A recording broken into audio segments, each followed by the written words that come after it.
Magdalena ang ating Panginoon nung siya ay muling nabuhay pagkatapos siyang ipako sa krus kay Maria Magdalena. So, ito pong tinatalakay po nating Bible verses, hindi po kaagad nakilala ni Maria Magdalena. Sa kanyang lungkot, dahil nga po alam natin lahat na nasaksihan nila ang pagpapako sa krus sa kanya. Kaya nagdadalamhati po si Maria Magdalena at hinahanap niya po ang ating Panginoon. Nung pupuntahan niya sa puntod, yun na po yung muling pagkabuhay ng ating Panginoon. Na sa akala niya, ayon sa mga nabanggit na bersikulo, ay ang hardinero. So hindi po niya nakilala. Ang mga importanteng puntos po dito ay ang unang nakasaksi sa muling pagkabuhay ng ating Panginoon ay si Maria Magdalena. Kung bakit pagkatapos magpakilala ng ating Panginoon na siya nga ang ating Panginoon, ay pinayuhan niya o inutusan niya si Maria Magdalena na sabihin sa mga kapatid, mga apostoles, na siya na nga ay muling nabuhay. Kaya dito po, makikita po natin sa mga aklat ng salita ng Diyos, hindi po natin nakikita na may nagawa pong aklat o parte si Maria Magdalena. Pero sa mga importanteng bagay, katulad nga po ng unang saksi sa muling pagkabuhay ng ating Panginoon, siya po yung nakasaksi. At palagi po sa mga utos ng ating Panginoon sa kanyang mga alagad, na huwag kalimutan ang kwento ng si Maria Magdalena nga po. Kaya napakahalaga po na ang mensahe ng ating Panginoon, kung bibigyan niya po tayo ng discernment sa nakikita niya po sa ating mga kapatid niya, sa bawat isa po sa atin, ay sana po ay maihayag ang gusto niyang ipahayag sa mga versikulong ito. Pwede palang mangyari sa atin din, no? Parang pinapakita dito parang tunay na pagkakilala ni Maria Magdalena sa tunay na Diyos, no, kapatid? At pinapakita rin dito pagkatapos hinanap ni Maria dahil si Jesucristo, siya palang katotohanan. Hinahanap niya ang katotohanan, no, kapatid? Parang si Maria dito sumisimbolo sa mga, sabihin natin, pinili. Parang kung anong nangyari kay Maria Magdalena, ganun din pala ang nangyayari sa atin ngayon. Hinahanap natin ang katotohanan, no, kapatid? Hinahanap natin ang salita ng Diyos. At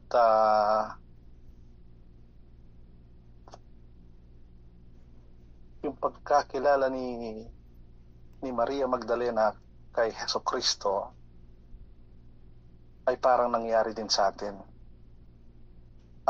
Naulit lang, kapatid, yung pagkakilala, hinahanap natin ang katotohanan, no, kapatid? Pero sinabi ni Jesus na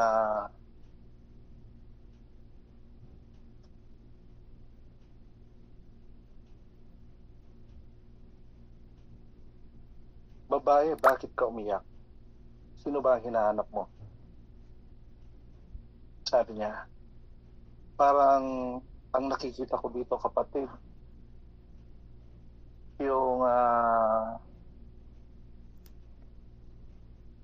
pananampalataya ni Maria parang lubos, no kapatid, dahil hinahanap niya ang Diyos. At makikita natin nung sinabi ng Maria na guro, sabi niya, at sinabi sa kanya ni Jesus na puntahan yung mga kapatid niya at sabihin yung kanyang mga sinabi. At sumisimbolo yata yun sa parang evangelism, na kapatid. Tignan po natin. Kaya nakilala niya ang tunay na Diyos dahil nung sinabi niya, pumunta ka sa aking mga kapatid at sabihin, babalik na ako sa aking Ama, na inyong Ama, at sa aking Diyos na inyong Diyos. Kung natural kang tao, kapatid, ang sinabi ni Jesus dito, alam naman natin na sabihin natin si Jesus Kristo ay nanggali ang nakikitang Ama si Jose, no kapatid. Ang ina niya si Maria, si Maria, no? Pero dahil sa sinabi ni Jesus Kristo dito,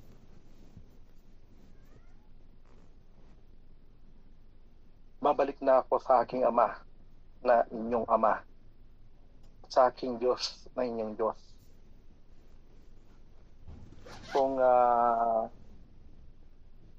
Kung walang kapahayagan na nanggagaling sa Diyos, hindi tatanggapin ng tao to. Hindi tatanggapin na ni Maria, parang gano'n, no, kapatid. At pagkatapos nun, pumunta nga si Maria at pinagsabi ang sinabi ni Jesus sa kanya. Nangangulugan na yung pag-evangelize, no, kapatid. Tignan po natin.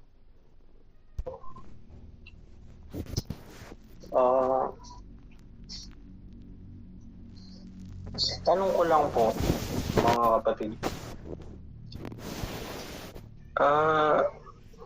Ba't po kay Maria Magdalena unang nagpakita ang Diyos nung muling pagkabuhay? Ba't hindi po siya nagpakita sa kanyang ina bilang surrogate mother? Di po pa, kung tutuusin, kung ang isang anak dapat magpakita unang-una sa kanyang ina. Bakit po kay Maria Magdalena siya nagpakita? Pangalawang tanong po, dito sa binabanggit ng Panginoon, ang role po niya rito dun sa muling pagkabuhay, bilang isang modelo pa rin o bilang isang buong yung buo po na siyang Ama, siyang Jesucristong naging anak at banal na espiritu. Dahil po dun sa mga sinasabi niya na hindi pa siya bumalik sa Ama, kaya ayaw niya magpahawak kay Maria Magdalena. Doon po sa mga nabigyan, baka po pwedeng paki-enlighten lang. Yun lang po. Parang kung titignan natin, kapatid, ang pagkamodelo ni Jesucristo hanggang dun sa kamatayan sa krus, no, kapatid. Bakit kaya dito sinabi ni Jesucristo kay Maria na wag mo muna akong hawakan dahil hindi pa nga siya nakapunta sa Ama, no? Di ba, kapatid? Hanggang dun pala, kapatid, pinapakita ni Jesucristo dahil sa kanyang papel na pagkatao, ayaw niyang pumapil, no, kapatid. Ayaw niyang magpahawak dahil alam naman natin ang tao walang kakayahan sa salita ng Diyos. Ibig sabihin, kung nagpakita si Jesucristo muli kay Maria o o kung sino man, siya isang tao, no kapatid. At hindi niya makikita natin ang kababaan dahil ang kanyang pagkamodelo pala kapatid, nakita natin hindi ko ginagawa to kundi ang Ama nasa langit. Ibig sabihin yung wala siyang magagawa, no kapatid. Tignan po natin. Good morning, brother. O kapatid, itong tinatalakay natin, kung napansin niyo, ilang beses natin tinalakay ito, no? Kahit doon sa garahe, madalas din natin talakayin ito at maging sa programa natin sa radyo. Pero alam natin na kapag ganyan, ibig sabihin, baka meron pang gustong iparating sa atin ng Panginoon. Kaya kahit na parehong bersikulo, ito yung tinitingnan natin ngayon, ano kaya ang ibig pang ipahayag ng Diyos sa atin tungkol dito. No? Noong tayo ay hindi pa tupa, nung kambing pa tayo, hindi nakakakilala sa Diyos, ang nalalaman natin dito, si Jesucristo ang anak ng Diyos na nabuhay na maguli. Pero nung makilala naman natin ng Diyos, ang ipinahayag niya, ang namatay sa krus ay hindi si Jesucristo ang anak, kundi si Jesucristo ang Ama. Siya ang tumupad sa testamento ng kaligtasan. Pero dito, ang nagsasalita si Jesucristo ang anak. Kung mapapansin din natin, kapatid, noon, hindi rin natin nakikita na si Jesus bilang Ama ang siyang namatay sa krus. Ang ibig sabihin, kapatid, hindi siya malinis noon dahil si Jesus, habang nakapako siya sa krus, nagsasalita siya sa kanyang papel na anak. Ama ko, sabi niya, patawarin mo sila, hindi nila nalalaman ang aking ginagawa. Ama ko, bakit mo ako pinabayaan? Ama ko, inihabilin ko sa iyo ang aking espiritu. Kaya noon, yung nalalaman nating nakapako sa krus, hindi puro ang Ama. Hindi puro ang Ama. Kaya kalauna nang ipinahayag ng Diyos sa atin, idiniin niya si Jesus na Ama ang siyang ipinako at namatay sa krus. Noon tinitingnan natin, nasaan si Jesucristo ang anak habang Ama nakapako sa ibabaw ng krus. Ang ipinapahayag ng Diyos sa atin noon, si Jesucristo ang anak, kung ang Ama ay pinako sa krus, sa literal physical na krus, si Jesucristo ang anak ay ipinako din pala sa spiritual na krus, no? Kaya sabi ni Pablo, ipinako ako sa krus kasama si Kristo, sabi niya. Na alam naman natin, hindi literal physical. Yung tinutukoy ni Pablo, kundi spiritual. Kaya doon, nakita natin na si Jesus sa kanyang papel na anak, ipinako rin pala sa spiritual na krus. At nangyayari yan sa mga pili ng Diyos kapag malapit na silang anihin ng Panginoon. Kung saan ang krus na sinimboluhan ay ang katotohanan. Kaya ang mga pili ng Diyos kapag ipinako na sa krus ng katotohanan, parang lumalabas born of God na, no kapatid? At pag nag-born of God na, ligtas na. Kaya dito, nagsalita ang Panginoon kay Maria Magdalena at tanong ng kapatid kanina, sino bang Jesus na to na nagsasalita? Siya ba si Jesus na ama o si Jesus na anak? Pwede kaya kapatid yung dalawang role niya rito nakita na naman dahil alam natin doon sa sinabi niya tungkol sa templo, gipain ninyo ang templong ito, sabi niya sa ikatlong araw ay aking itatayo. Sinabi niya yun sa kanyang papel na ama. Ngayon dito, pinatotohanan niya na kahit pinatay nga siya, mabubuhay pala siya. Kaya dito naunawa ng kanyang mga apostol ang sinabi niya tungkol sa templo. Nagigibayin at sa ikatlong araw ay itatayo niya. Sa nakikita ko kapatid, i-correct niyo kung mali.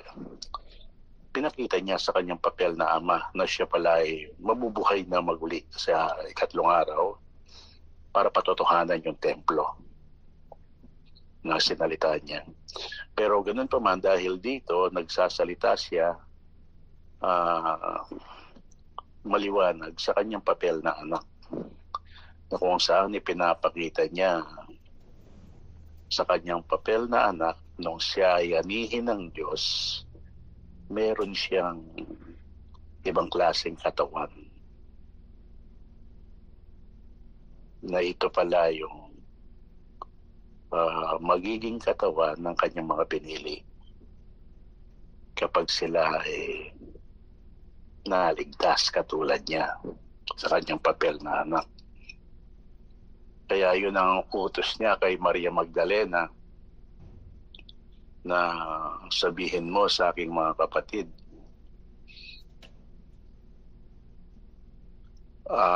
Ang sa istorya kapatid, maliwanag ang mga apostol at mga disipulo ang tinutukoy niyan. Pero sila nga kaya ang tinutukoy niya dito.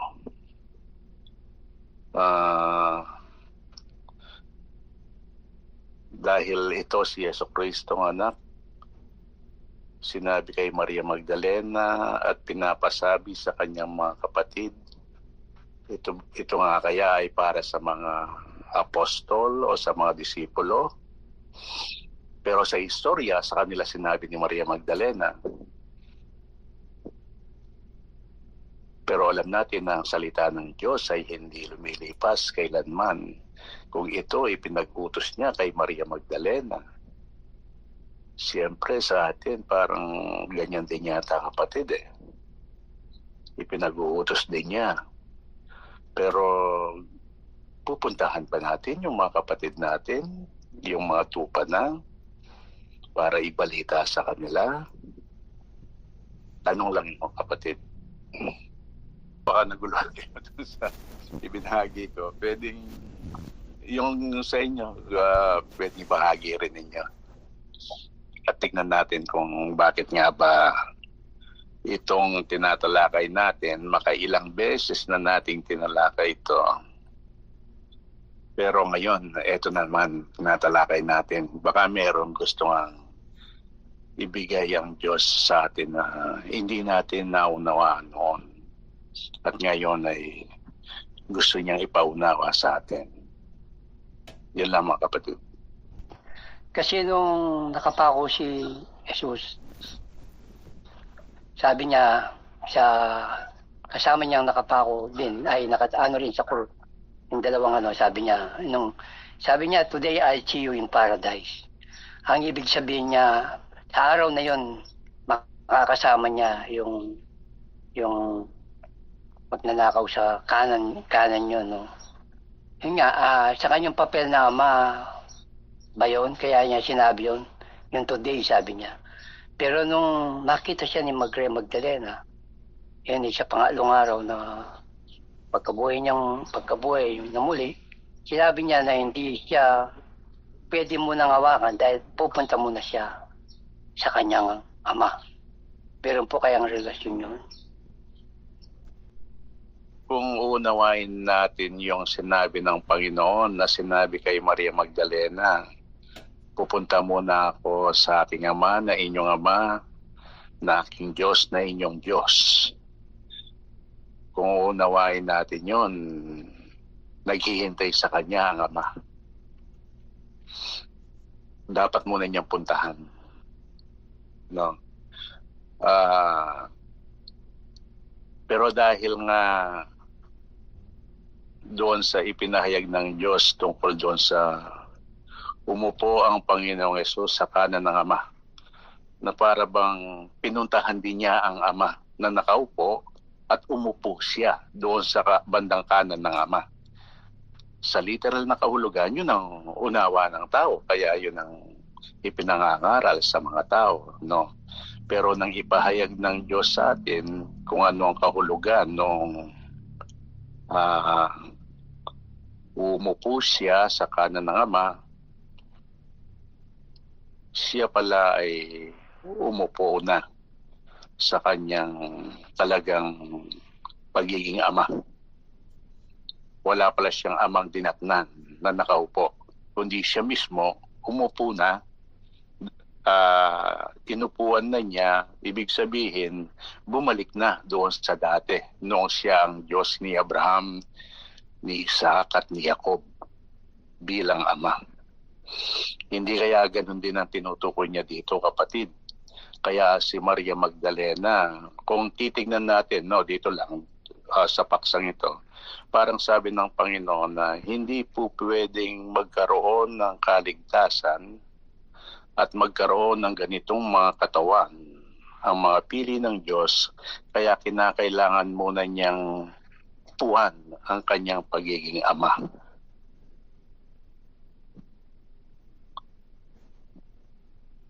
Pwede kaya yung kapatid, tingnan niyo. Baka medyo, ano lang, hindi ko alam kung pwede yun, kapatid. Tingnan na lang natin. Yung di kaya pwede to, kapatid. Yung sinabi ni Hesus Kristo na huwag mo akong hawakan dahil hindi pa ako nakabalik sa aking ama. Pumunta ka sa mga kapatid ko at sabihin, babalik na ako sa aking ama na inyong ama at sa aking Diyos na inyong Diyos.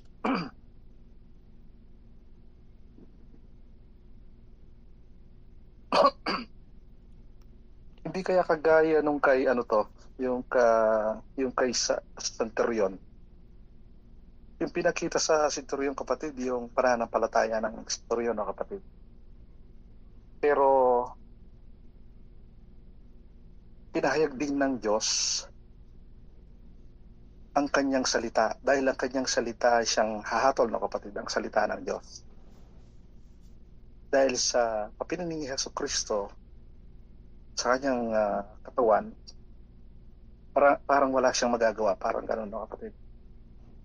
Kundi ibinili ni Hesus Kristo na sabihin sa kanyang mga kapatid na pupunta na siya sa kanyang ama, sa kanyang Diyos, na inyo ring Diyos, sabi niya. Ibig sabihin, yung salita pala ang siyang ang makapangyarihan, parang ganun, no, kapatid. Tingnan po natin. Panginoon sa atin ngayon, kung bakit o isa sa mga gustong ipaunawa ng Diyos sa atin ngayon bilang mensahe, kung bakit ito naulit na naman, na para bang idinidiin ng Panginoon na nakalimutan natin yung sinasabing patotoo ng kanyang mga pinili, na kahit daranas tayo ng mga mahirap na pagsubok, walang kwenta yon kumpara doon sa naghihintay na reward kung ating mapagtatagumpayan. Makapag-overcome tayo doon sa sinasabi nating mahirap na pagsubok. Hindi kaya ganun, kapatid? Habang walang nagsasalita sa mga kapatid, parang Sige, Brad. parang doon sa garahe, kapatid, yung microphone, no? Kapag pinaikot natin, talagang iikot-ikot lang siya. Hindi siya hihinto eh. Talagang yung pasa ng pasa. Ganun tayo doon sa garahe kapag nakapaikot tayo noon. Habang wala pang nagsasalita sa mga kapatid. Nabanggit ng kapatid kanina, yung magnanakaw sa bandang kanan. Ewan ko kung po pwede to, kapatid. Alam natin na ang kaligtasan, naging available lang yan noong mamatay ang Panginoon sa kanyang papel na Ama. Dahil doon pa lang natupad yung testamento ng kaligtasan. At dahil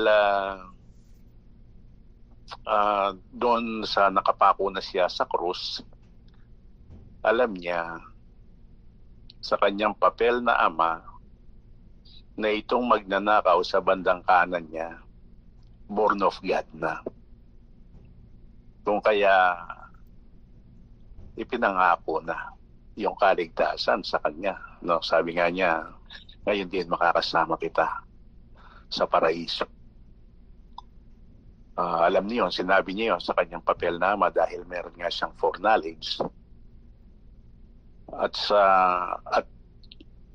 doon, kapatid, tinitingnan natin na para bang itong magnanakaw na to sa bandang kanan, siya naging buena mano eh.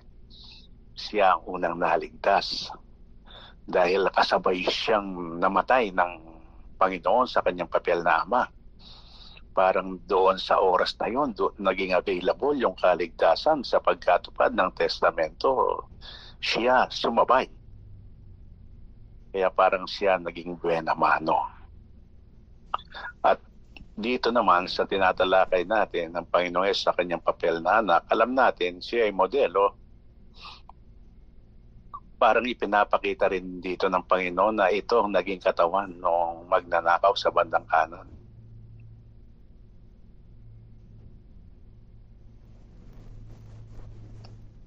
Dahil naligtas siya. Alam naman natin ang Panginoon sa kanyang papel na anak. Kapag umupo na, yung papel niyang anak, wala na. Kapag umupo na doon sa kanyang kaharian.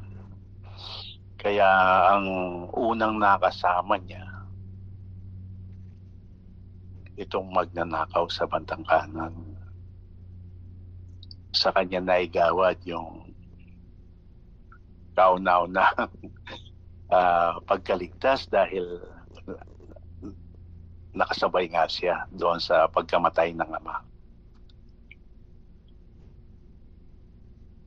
Yun ang nakikita ko, kapatid. Ipinapakita lang ng Panginoon sa kanyang mga pilip kay Maria Magdalena na ngayon ay nakikita natin na ito palang katawan niya ito ang naging katawan ng magnanakaw sa bandang kanan na iniligtas niya. Yun lang, mga kapatid.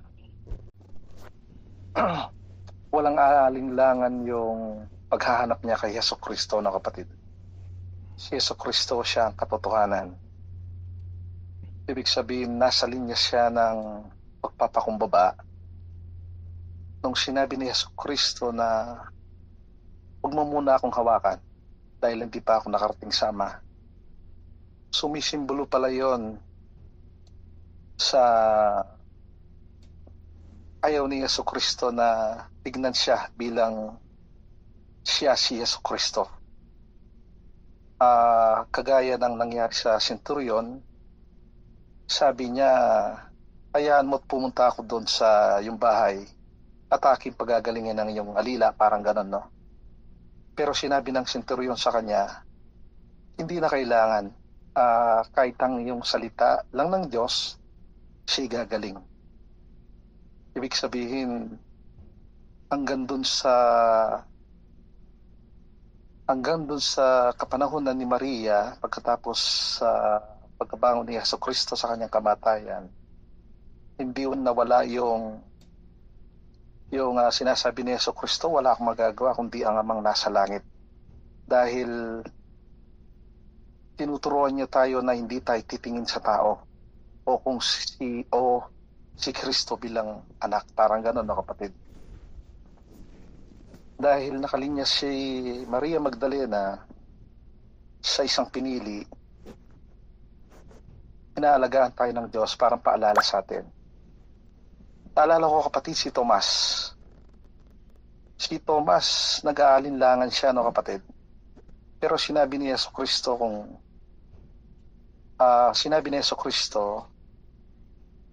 wala mo lagay mo yung gamat mo kayong gilid ko, ito ang kayang may tusok kayong gilid. Lagay mo yung daliri mo sa tagiliran ko para ikaw ay maniwala. Kung titignan natin, kapatid, hawakan ni Tomas, pero sinabi rin ni Yesu Kristo, hawakan mo at para ikaw ay maniwala. Parang ganon. Yung sitwasyon ng dalawa, parang tayo si Maria Magdalena, no, kapatid? Dahil si Maria Magdalena, hanggang sa kanyang umiiyak siya, sumilip siya sa libingan, parang ganun ang ginagawa natin, kapatid, eh. Hinahanap natin ang salita ng Diyos, hinahanap natin ang katotohanan, at walang pag-aalinlangan kamukha ni Tomas.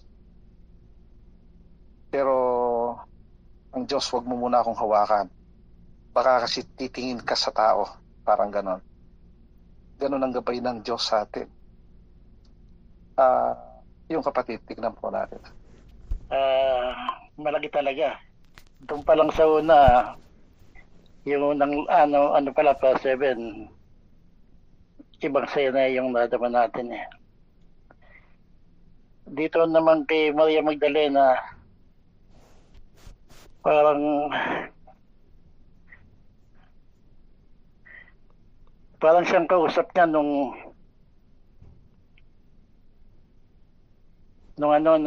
let us create man. In our own image.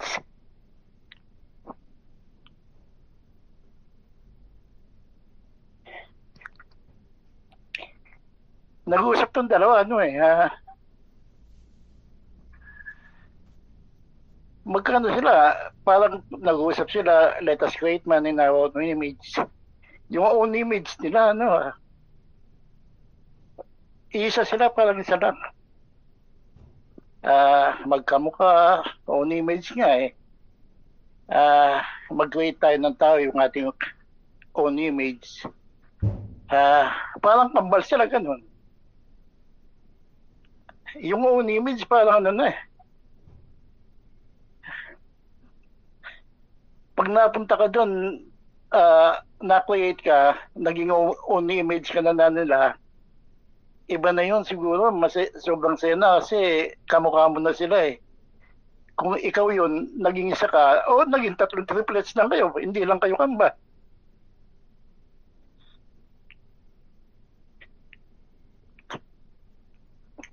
Tapos kung padami na kayo ng padami. Yung na-create, let us create man in our own image. Kung may na-create ka isa, 3 lang kayo, triplets na. Own image lang kayo, magkakamukha lang kayo. So, parang yun na yung yung own image na yun, parang gantimpala na naging kamukha mo ng Diyos eh.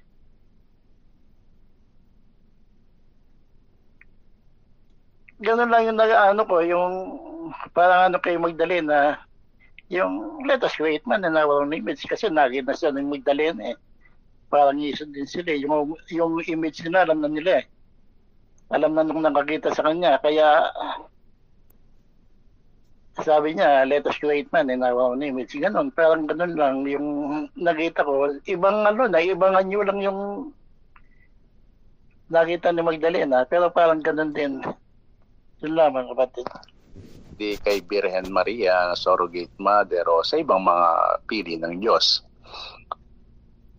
Siguro alam natin, kapatid, kung paano pinuri ng Panginoon si Maria Magdalena.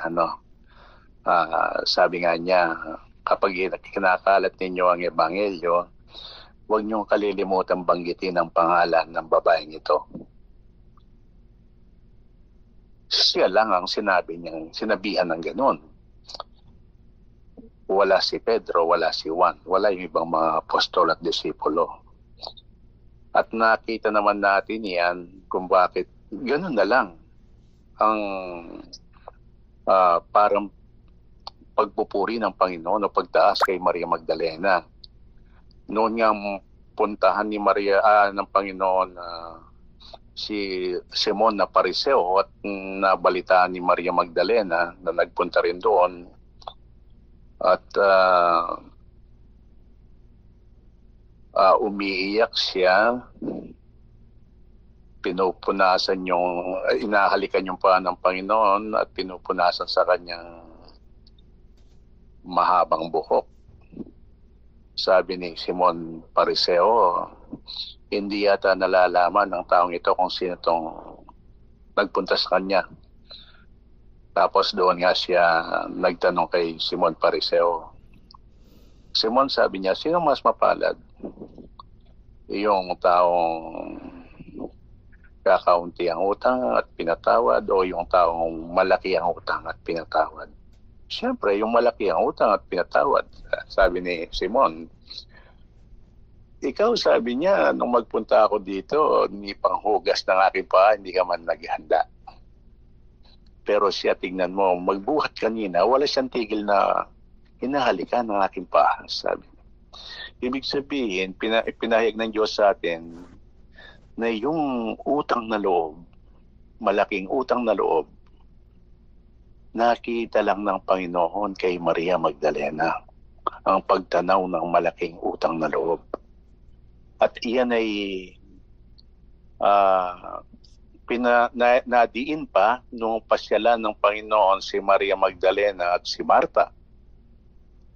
Alam natin ang nangyari. Kung saan ay iniwan ni Maria Magdalena yung ginagawa niya, umupo doon sa paanan ng Panginoon at nakinig. Para bang ipinapakita ni Maria Magdalena, baliwala ang lahat. Alang-alang sa Panginoon. Kaya nung mamatay nga siya, siya yung lumabas para tignan yung puntod. Dahil itong mga apostol at mga disipulo natatakot sa mga tao. Pero siya, hindi siya natatakot. Nandun pa rin. Yung talagang espesyal ang pagtingin niya sa Panginoon. Baliwala ang lahat. Kahit nakakatakot. Nagpunta pa rin siya na alam naman natin na sa mensahe ng Diyos, yung hindi pagkatakot ni Birhen Maria sa tao, yun ang hindi niya pagkatakot sa kanyang isip at damdamin. Pero itong mga apostol at mga disipulo, parang takot sila sa kanilang isip at damdamin. Kung titingnan natin sa ating kapanahunan, kasi yan kapatid, hindi naman tayo takot sa mga tao eh. Dahil yan mga itinali na nga ng Panginoon para sa atin. Kaya lantad na sila, hindi tayo tatakot sa kanila. Pero sa ating sarili, natatakot tayo. Kaya yung pagpunta ni Maria Magdalena na hindi siya natakot, parang pinapakita ng Panginoon bilang mensahe. Tingnan din ninyo kapatid kung po pwede, no? Hindi siya takot sa kanyang sarili. Kaya sa kanya siya nagpakita. Alam naman natin ang Panginoon sa kanyang papel na ama, merong foreknowledge yan. Nakikita niya ang laman ng puso ng mga tao. Nakikita niya yung nasa puso ng kanyang mga pinili, kung sila ay takot o hindi. Nakita niya kay Maria Magdalena na hindi siya takot sa kanyang sarili. Kaya sa kanya siya nagpakita. At pinatotohanan na nabuhay nga siyang uli.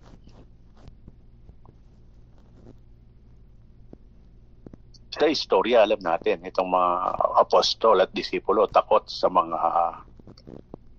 Romans yata, kapatid, no? I-correct nyo ako. Pero sa panahon natin, dahil hindi nga lumilipas ang salita ng Diyos, sa sarili natin, doon tayo natatakot. At yung nabanggit kanina tungkol kay Tomas na nagduda, tayo nagdududa sa ating sarili eh. Hindi naman manggagaling yan sa ibang tao para tayo magduda. Dahil wala na nga yan, out na nga yan eh. Out na yung mga tao. Nilantad sila ng Panginoon sa atin. Pero sa ating sarili, natatakot tayo. Kaya yung pagdududa, galing sa ating sarili. Yung kay Tomas, galing sa kanyang sarili. Nagduda siya, natakot siya sa sarili niya. Pero si Maria Magdalena, magbuhat ng makilala niyang Panginoon ayon sa nasusulat, hindi siya takot sa sarili niya. Nagagawa niyang patahimikin ang kanyang kaluluwa sa kanyang espiritual na buhay. Parang hindi niya ginagamit yung kanyang isip at damdamin, kaya hindi siya takot. Kaya dito sa tinatalakay natin, yun ang nakikita ko, kapatid, na mensahe. Hindi takot si Maria Magdalena sa kanyang sarili. Kaya sa kanya napakita ang Panginoon para patotohanan yung templo na giniba at sa ikatlong araw ay naitayo.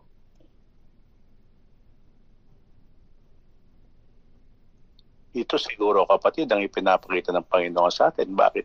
Isa ito o isa naman ito na para bang sinasabi kung paano niya sinabi sa mga disipulo niya noon na kapag ikinakalat ninyo ang ebanghelyo, huwag niyong kalimutan banggitin ang pangalan ng babaeng ito. Ganyan din ang sinasabi niya sa atin. Sana kapag ikinakalat ninyo ang ebanghelyo, tularan ninyo si Maria Magdalena na hindi siya natatakot sa kanyang sarili. Para lahat ng pagsubok na daranasin nyo habang nagbabahagi kayo, ma-overcome ninyo. Kung hindi kayo natatakot sa inyong sarili katulad ni Maria Magdalena. Hindi kaya ganyan, kapatid, ang gustong iparating sa atin ng Panginoon bilang pagdidiin. Kung bakit kay Maria Magdalena siya nagpakita. Dahil sa panahong yon, parang yung mga ibang apostol at disipulo nagdududa tulad ni Tomas. Pero hindi siya nagdududa. Hindi siya takot sa kanyang sarili. Kung itong mga disipulo, takot sila sa kanilang sarili. Pero hindi siya takot. Kaya lumabas mag-isa eh. Mag-isang nagpunta doon sa libingan. Hindi siya natatakot sa kanyang isip at damdamin, kaya hindi siya nagdududa. Pwede kaya yung kapatid salita. Tayo naman, ito kapatid, sabi nga natin, ang rebuke ng Diyos sa isa sa atin, rebuke niya sa bawat isa sa atin. Oo, rebuke niya sa ating lahat. Dahil wala mas higit, pantay-pantay lang tayo eh. Tayo naman, kapatid, kapag kumisan hindi tayo nakakapagbahagi sa mga kambing dahil nga kumisan niisip natin na baka magtanong sila, wala tayong maisagot. O baka mapahiya tayo dahil parang bakit biglang napunta sa salita ng Diyos ang usapan. Hindi kaya yon pagkatakot sa ating sarili, kapatid? Ayaw nating mapahiya Gusto natin kapag meron silang tinanong, masasagot natin. Hindi kaya pagkatakot yon sa ating sarili na ipinakita ng Panginoon, hindi pala dapat pala tularan natin si Maria Magdalena. Huwag tayong matakot. Huwag tayong matakot.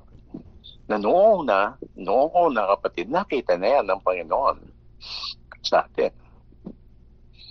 Sabi nga natin, nung nakakilala natin ng Panginoon, yung palaging naririnig ko kay sister, nag-commute lang, parang gustong magbahagi doon sa mga kasama niyang nakasakay doon sa jeep. Bakit ganun ang ating pagkasigasig? Hindi man natin inisip na ano sasabihin natin, bakit gusto natin magbahagi kaagad, at bakit hindi tayo natatakot mapahiya. Dahil nga sa oras na yon, hindi tayo takot sa ating sarili, tulad tayo ni Maria Magdalena. Kaya kahit na hindi natin kilala, gusto natin magbahagi sa kanila. Intensyon pa lang, ang Diyos masaya na. Dahil yun ang intensyon natin.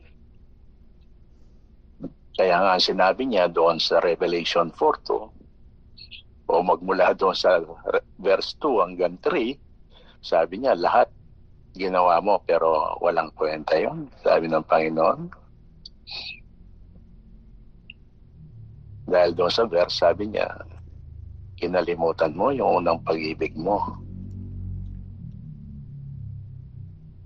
Na yun pala tinutukoy niya nung pagkakilala natin sa Kanya. Ganun ang ating pagiging masigasig para magbahagi sa mga tao na hindi tayo natatakot kanino man.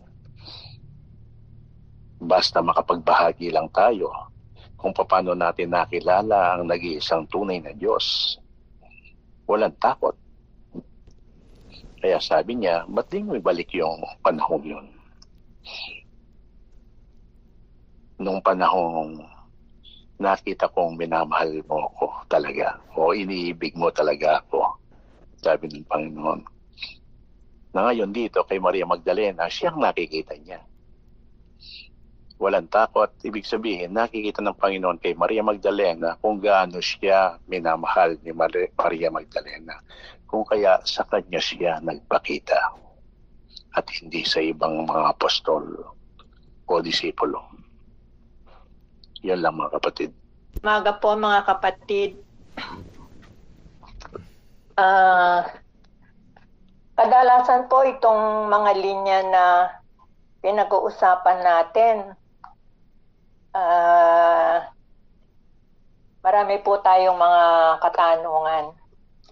Pero doon po sa mga binahagi ng mga kapatid, para pong napakalaki talaga ng mensahe at role ng anak ng Diyos na katulad ni Maria Magdalena.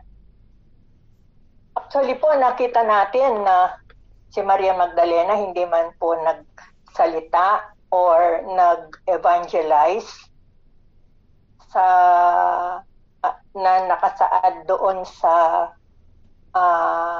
Bible. Wala man po tayong makita na siya ay nagpunta sa iba-ibang lugar o nagbahagi ng mga salita ng Diyos sa iba't ibang tao. Ang nakita po natin o ang maaring ipinahayag ng Diyos doon kay Magdalena ay ang madalas nating sabihin na humility. Actually po, ang mensahe ni Magdalena, kahit hindi siya nagsalita, ay yung level of humility na pinakita niya na siyang gusto ng ating Panginoon sa kanyang mga anak o sa kanyang mga magiging anak. Kasi po, ang first requirement o requisite para makita mo ang Diyos o makilala mo ang katotohanan ay ang pagpapakumbaba. Subalit nakita po ni Jesus ang katangian na pinakamahirap abutin ng isang anak ng Diyos ay yung highest level of humility na gustong makita ng Diyos sa bawat isa. Subalit, darating po tayo dyan siguro sa pagkakataon na ang Diyos lang ang makakakita. Dahil siya lang po dapat ang makakita dun sa level of humility na yon na gustong-gusto niya. Nakita po natin dahil mapagpakumbaba siya, nakita natin yung sinabi niya kay yung kapatid niya, kay Marta, sabi niya, mas mabuti yung ginawa niya kaysa doon sa dahil si Marta nag-aalala na kung paano i-serve ang Panginoon. Subalit sa pagpapakumbaba po ni Maria Magdalena, parang pag ganun po pala, parang ang Diyos pinapakita niya sa iyo yung kahulugan ng kanyang mga salita. Siguro dahil mapagpakumbaba talaga siya, ay yung lahat ng salitang binibigkas ng Panginoon ay pinaniniwalaan niya at yun ang katotohanan ay binibigay naman ng Diyos sa kanya. Katulad po doon sa pag-serve sa Panginoon, nakita po natin at sinabi naman niya na yung kanyang paa hinahalikan, binubuhusan ng pabango. Nakita po natin yon, talagang sinabi ng Panginoon yon. At sinabi din po sa kanyang mga apostoles at sa kanya na pagkatapos ng 3 araw ay magpapakita siya. Naniwala po siya doon, kaya nauna siya eh. Siya ang naunang pumunta doon. So, faith po niya nang gagaling doon sa level of humility. Talaga pong naniniwala siya sa lahat ng sinasabi ng Diyos dahil naman sa kababaan niya ng loob. Lahat naman ng mensahe ng Diyos binibigay sa kanya. Kaya nga po, siguro nung papunta na siya sa itaas, sinubukan pa rin siya. Gusto niyang mahawakan, siguro para lang makomporme na siya nga ang Panginoon. Kasi noon hindi niya nakilala eh. So, balit nung nagsalita siya, sinabi niya na huwag mo muna akong hawakan dahil ako ay babalik pa sa Ama. Pinaniwalaan din po niya yun, kaya inutusan din siya ng Panginoon na ibalita sa kanyang mga kapatid. So nakita po natin mula nung makilala siya hanggang doon sa kamatayan ni Jesus, hanggang doon sa resurrection, talaga pong matindi yung faith niya at niya. Kaya nakita po natin sa mga bahagi ng mga kapatid, binabahagi ng mga kapatid, nakita natin ang diferensya niya between doubting Thomas at saka siya. Siya hindi siya nagduda eh. Si Thomas nagduda, kaya pinahawak ng Panginoong Hesukristo yung kamay niya para siya ay maniwala na siya yon. Pero si po hindi siya nagpahawak eh, kay isa din po siguro yan sa proof na kahit hindi niya hawakan at ikomporme sa sarili niya na siya yung Panginoon, hindi po siya nagduda. Kaya isa lang po siguro yon sa mensaheng pinag-uusapan natin na napakalaki po ng role talaga in evangelization ni Maria Magdalena. Actually po, it's the level of humility na pinakita niya sa Panginoon. Nakatulad din nung level of humility na pinakita nung magnanakaw. Na wala man po siyang nakitang mga iba-ibang klaseng milagro na binigay sa kanya sa kanyang buhay.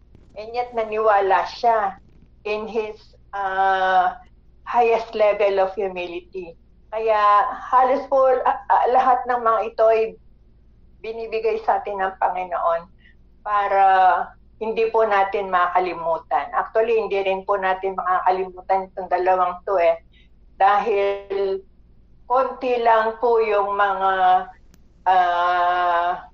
miracles or whatever favor na ginawa ng Diyos sa kanila. And yet talagang sumusunod at naniniwala sila sa Panginoong Jesucristo. Yun lang po. Kay tungkol kay Maria Magdalena, nung makita niya ang Panginoon ng mabuhay na maguli, hindi ito pinatotohanan ng Panginoon na talagang natupad kay Maria Magdalena yung dalawang kautusan sa Marcos 12:29 hanggang 31. Doon sa 30, dahil tayong mga pili, natupad na yung 29 Pero doon sa 30 at 31 na ipinahayag ng Diyos sa atin, ang pagmamahal sa Diyos ay pagmamahal sa neighbor. At ang pagmamahal sa neighbor ay pagmamahal sa Diyos. Dito si Maria Magdalena ay pinakita niya kung paano niya minahal ang Diyos. Tayo, sinasabi rin natin yan, pero iba yung kay Maria Magdalena, no? Dito pinakita ng Panginoon na natupad nga kay Maria Magdalena itong verse 30 at 31 ng Mark chapter 12. At sa ipinapahayag ng Diyos sa atin para pala magkaroon ito ng katuparan dahil sa dalawang kautusan ito nakasalalay ang kaligtasan ng mga pili ng Diyos. Ito ang sinasabi ng Panginoon. Tularan natin si Maria Magdalena. Huwag tayong magduda. Huwag tayong magduda. Huwag tayong matakot sa ating sarili. At tama nga na ang pagmamahal sa Diyos ay pagmamahal sa neighbor at ang pagmamahal sa neighbor ay pagmamahal sa Diyos dahil tayo mismo ang siyang buhay na saksi. No, nakilala pa lamang natin ang Panginoon, nagmamanifesto yung pagmamahal natin sa neighbor. Noong panahon gusto nating magbahagi sa mga tao, nakikita pala ng Diyos ang pagmamahal natin sa Kanya noon, yung ating first love. Kung bakit hindi natin matiis, parang gigil tayo na magbahagi sa mga tao. Sabi nga, sister, ulit-ulitin ko lang, kasakay lang sa jeep, gusto niyang magsalita. Ganun ang ating pagmamahal sa Diyos noong panahon yon. Kaya nagmamanifest doon sa pagbabahagi sa mga kambing. Ito pa kaya kay Maria Magdalena na hindi naman natin pwedeng higitan yung pagmamahal niya sa Diyos. Kaya nagmanifest din sa pagmamahal sa neighbor, yung sa Kanya. Pero lahat pala ng yan, kapatid, sa pagkatupad o para matupad yung dalawang kautusan. Simple pero mahirap, no? Sabi ng Panginoon, huwag tayong matakot sa ating sarili, huwag tayong magduda. Para makita niyang matupad yung dalawang kautusan sa atin. Simple pero mahirap. Ulit na yung kapatid. Huwag daw tayong magduda na ngayon ay parang nagdududa tayo. Parang inaalis ng Panginoon yung pagkatakot natin sa ating sarili kung bakit tayo nagdududa. Hindi naman natin kayang labanan talaga ang ating sarili kung tutuusin. Pero bakit natatakot tayo? Ibig sabihin, kung ang Diyos ang siyang papatay doon sa matandang pagkatao natin, sabi nga ni Pablo, I die daily, Ang papel pala natin ay magpakumbaba lang para gawin yon ng Panginoon para sa atin. Kababahan pa rin, kapatid, ang susi. Pero dahil tayo ay nagdududa, siguro sa tingin ng Diyos, ayaw natin na gawin niya yon para sa atin.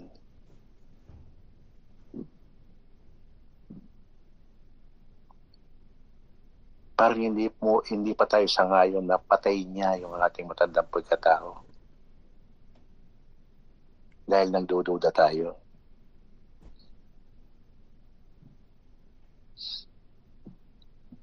Kaya kung tayo man ay, o kung matupad man, yung dalawang kautusan sa atin, kung tayo man ay iligtas ng Diyos, talagang wala pala tayong papel.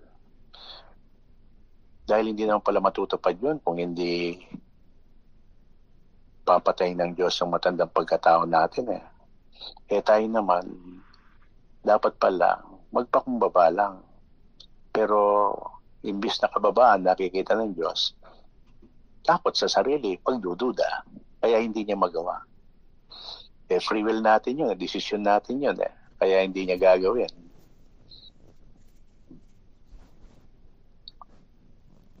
Kaya pala hindi pa natutupad sa atin, kapatid, yung dalawang kautusan. Takot pa tayo sa ating sarili. Meron pa tayong pagdududa. Kaya hindi mapatay-patay ng Diyos yung matandang pagkatao natin. Nasasaktan pa tayo. Nagagamit pa ang isip at damdamin, kaya nagdududa pa rin tayo. Yun ang nakikita ko, kapatid. Tignan din ninyo, baka naman galing lang sa akin to.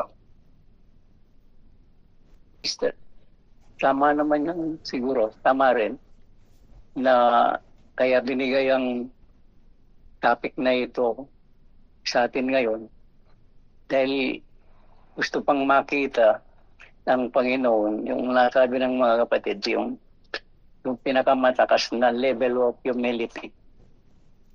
Kasi kung natandaan nyo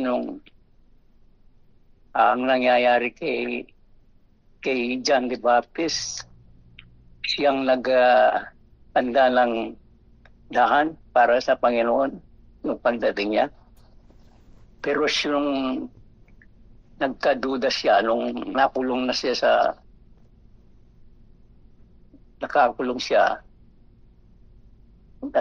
nagtubod siya sa kanyang mga alagad na nabalitaan na si Panginoong Yesus ay nangangaral.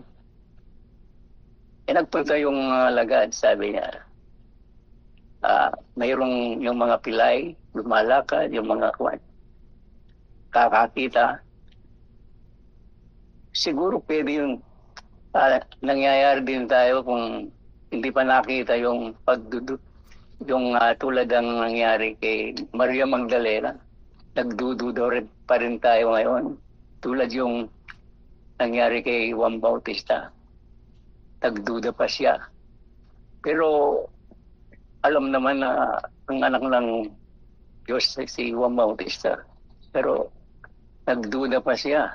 Siguro pwede rin ito nagagawa pa natin yung hindi pa nakita ng Panginoon ang level of humility na sinabi ng kapatid. Nandito pa yung pagdududa siguro. Dahil kaya binigay sa atin ngayon yung topic na ito para kay Magdalena na sinabi na pumunta sa kanyang mga kapatid para bang nasabi rin na parang evangelism.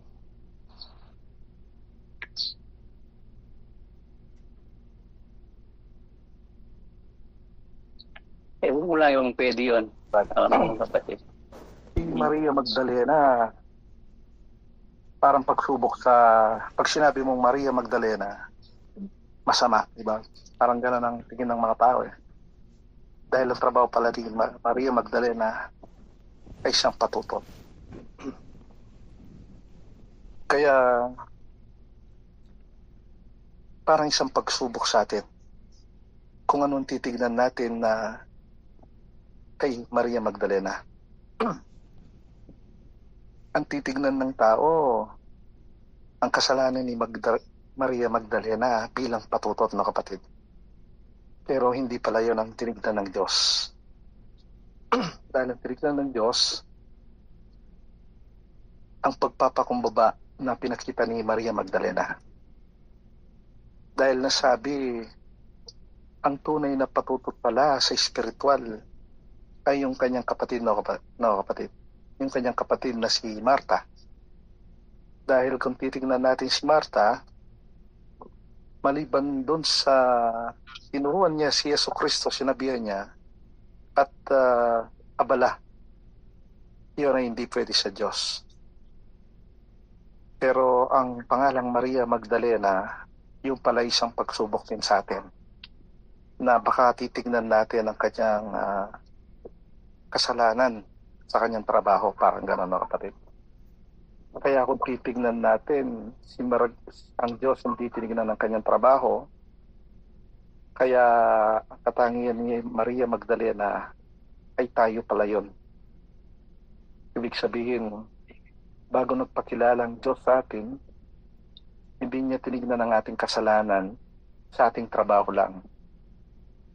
Dahil nakita ng Diyos ang tunay na kababaan na kung paano tinuro sa atin bilang modelo. At nung nakita ng Diyos ang tunay na kababaan, nagpikit mata, parang gano'n, sabi sa radyo, no? Nagpikit mata ang Diyos sa kanyang asawa o sa kanyang iniibig. Hindi niya tinignan yung kasalanan panlabas, kundi ang tinignan ng Diyos yung kanyang mababa. At yun ang dahilan kung bakit si Maria Magdalena, sinabi niya na alalahanin ng babaeng ito ang kanyang pangalan, parang gano'n, na kapatid.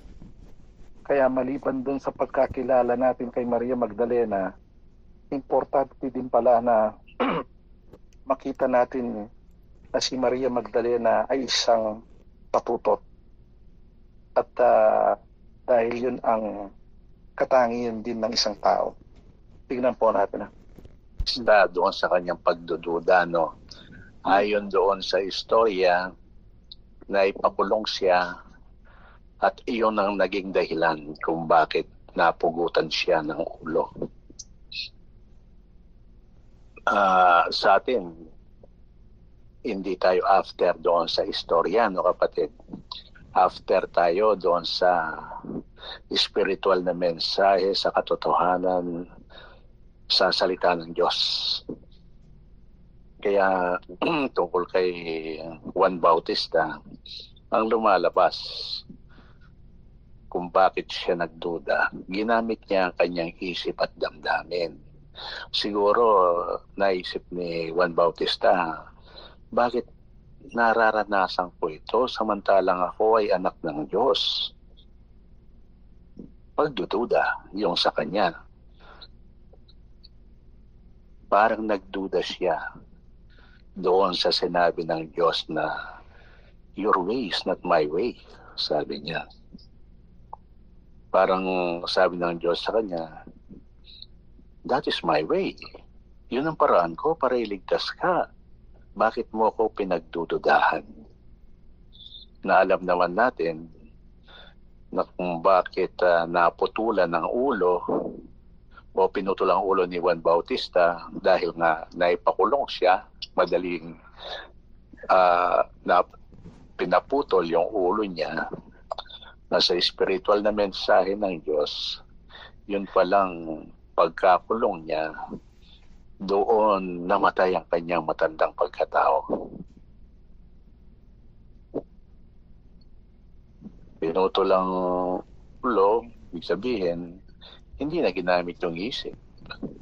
Matandang pagkatao, doon, yun pala ang pamamaraan ng Diyos kay Juan Bautista para mapatay ng Diyos kay Juan Bautista ang kanyang matandang pagkatao. Dahil alam natin, naligtas si Juan Bautista, ibig sabihin, nung una, nagduda siya, pero kalauna, nagpakumbaba siya. Tinanggap niya na yung pagkakulong sa kanya ay pamamaraan ng Diyos para siya ay mailigtas ng Diyos. Bagamat iyong sitwasyon niya ay hindi katanggap-tanggap sa tao, pero kalaunan parang tinanggap niya. Nagpakumbaba siya. Kung kaya nagawa ng Diyos na mapatay yung matandang pagkatao ni Juan Bautista. Nawala yung pagdududa ni Juan Bautista. Kaya napatay ng Diyos yung matandang pagkatao niya at nailigtas siya. Talaga palang pamamaraan ng Diyos yun na makulong siya para magawa ng Diyos yun sa kanya. Dahil kung hindi siya nakulong, baka hindi papayag si Juan Bautista na patay ng Diyos yung kanyang matandang pagkatao. Ang pinakaugat talaga nito, pagdududa, no kapatid. Bagamat sa una, pwede, pero ang gusto ng Diyos, babawi tayo. Katulad ni Juan Bautista, babawi tayo. Kung sa una, nagduda tayo, pero kailangan pala magpakumbaba pa rin tayo. Tanggapin natin na iyon ay pamamaraan niya. Bagamat hindi katanggap-tanggap sa atin, yun pala ay pamamaraan niya. Huwag nating pagdudahan yung pamamaraan niya. Doon niya tayo ililigtas. Yun kapatid ang nakita ko kay Juan Bautista. Tama yung brother kasi hindi naman physical literal na pangyay. Pero yung nakwan yung pagdududa. Pero kaya siguro nga pinakwan sa atin ngayon yung akwan ni Magdalena para binabalaan din tayo ng Panginoon na huwag tayong matakot tulad yung nabanggit.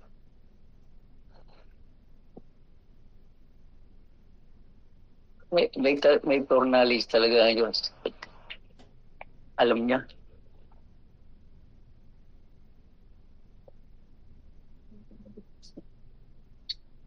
Mayang Brad, ngayon nakita natin ang pamamaraan ng Panginoon Diyos isa sa ating pamamaraan.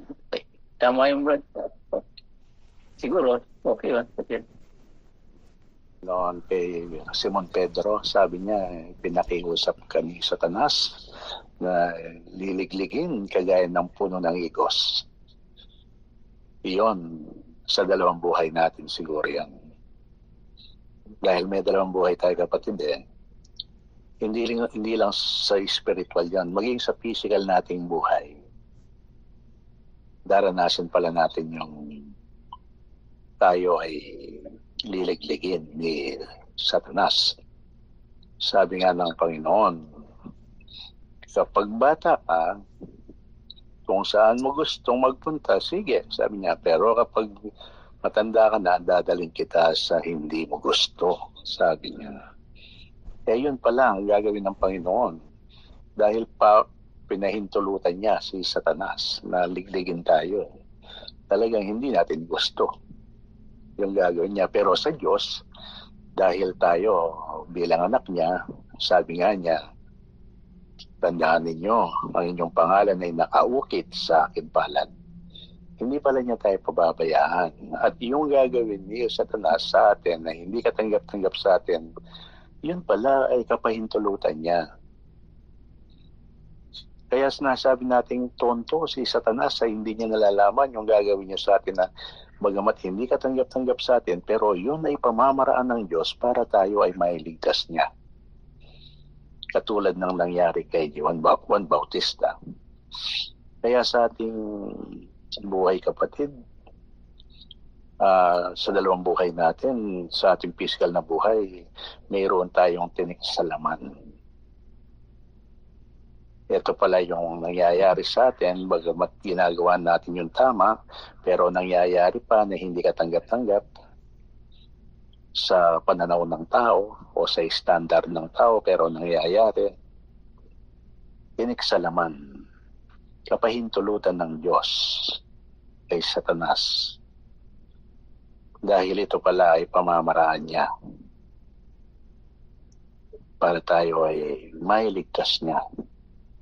Kaya sabi ni Pablo, yung ayaw ko, ginagawa ko. Yung gusto ko, hindi ko ginagawa. Dahil yun pala ay pamamaraan ng Diyos na tinanggap ni Pablo. Kaya humingi siya ng habag sa Diyos.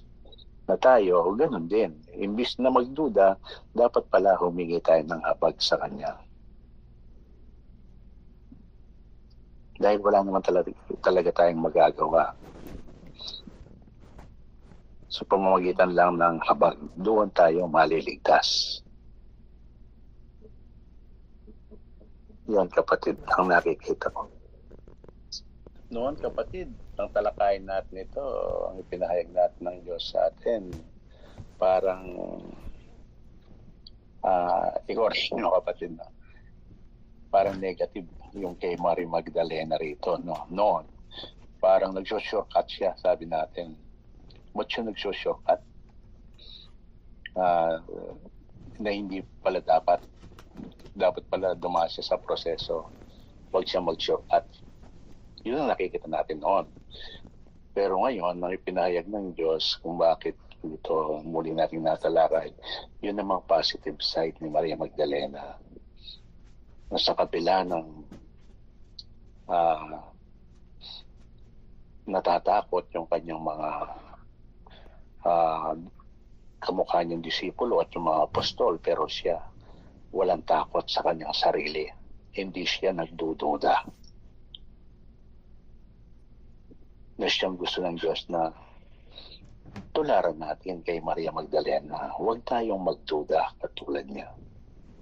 Yung kapatid, ang nakikita ko ngayon parang karagdagang ipinahayag ng Diyos sa atin, maliban doon sa ipinahayag niya noon na nag-shortcut si Maria Magdalena.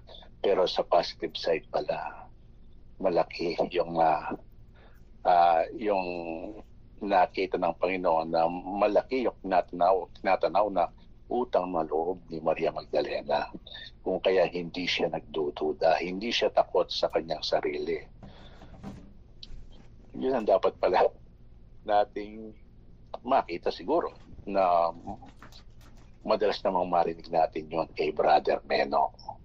Na yung mga sinalita ng kapatid noon, parang ngayon lang natin talaga nauunawaan na madalas niyang sabihin noon yung malaking utang na loob. Ang pagtanaw ng malaking utang na loob sa Diyos. Sabi nga ng kapatid noon, ano kayang mararamdaman mo kapatid? Sabi niya, nalulunod ka na.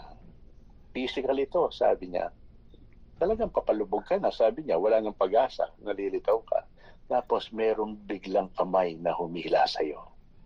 Ano kayang pasasalamat ang ibibigay mo sa taong yon, sabi niya. Yun, sabi niya, physical lang. Kung spiritual, sabi niya, ang Diyos ang gumawa noon. Ganyan na tayo, sabi niya. Talagang sigurado tayo sa kapahamakan. Pero merong kamay na humila sa atin ang Diyos. Anong klaseng pasasalamat? Anong klaseng utang na loob ang tatanawin natin sa Kanya, sabi niya. Kaya ito ang nakita ng Diyos kay Maria Magdalena. Tumatanaw siya ng malaking utang na loob kung bakit hindi siya nagdududa. Yun pala kapatid. Dapat pala makita natin yung ating malaking utang na loob natin sa Diyos para mawala rin yung ating takot sa sarili at mawala rin yung ating pagdududa. Yun lang kapatid. Okay na, sister.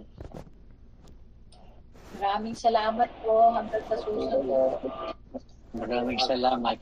Salamat po. Thank you mga kapatid. Salamat Thank you po. Thank you po.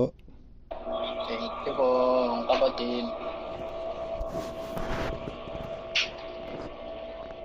Salamat po, mga kapatid.